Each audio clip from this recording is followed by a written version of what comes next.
La préfecture avait annoncé la dématérialisation de ces deux services il y a plusieurs mois déjà.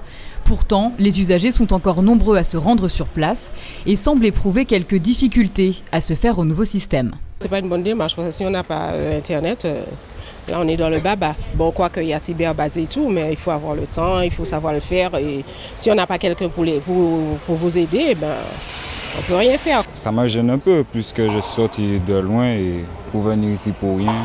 Au final, c'est par Internet qu'il faut qu'on fasse. Il n'y a plus de service ici. Le numéro, il y a un numéro d'appel, on ne vous décroche pas. Et en ligne, donc pour moi, ça ne marche pas. Il n'y a pas d'interlocuteur, donc on ne peut pas poser de questions. Donc des fois, c'est un peu compliqué sur Internet.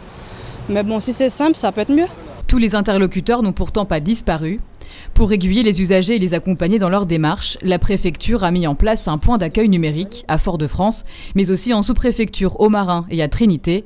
Erika, elle, a tenté de faire sa demande de carte grise depuis chez elle, sans succès. Ici, un médiateur l'accompagne. Hier, je suis venue, mais le site n'était pas exactement prêt ou bien il y avait un bug. C'est un petit peu compliqué le fait qu'on ne connaît pas vraiment le logiciel.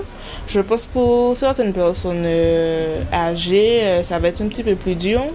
Le fait qu'ils étaient habitués de faire sous papier et tout, mais sinon, avec l'aide, ça va. Une démarche qui a débuté avec la délocalisation de certains papiers administratifs, cartes d'identité et passeports, qui se font désormais en mairie. Autour à présent des cartes grises et des permis de conduire via Internet, mais pas que. On est passé aussi par un certain nombre de tiers de confiance. En matière de permis de conduire, ces tiers de confiance sont les auto-écoles. C'est-à-dire que les auto-écoles peuvent, dans le cadre de la relation que vous avez avec eux, faire pour vous un certain nombre de démarches liées au permis de conduire.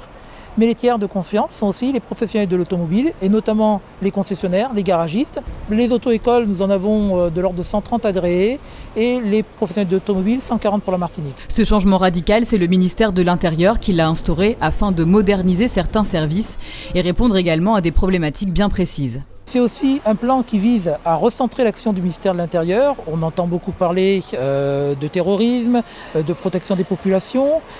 Ici, nous sommes particulièrement concernés par les risques en matière de sécurité civile et le mois de septembre nous l'a assez montré.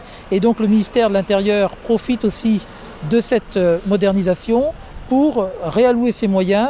Depuis la première phase de son instauration en mars, la préfecture enregistre déjà 70% des demandes de cartes grises via des tiers de confiance.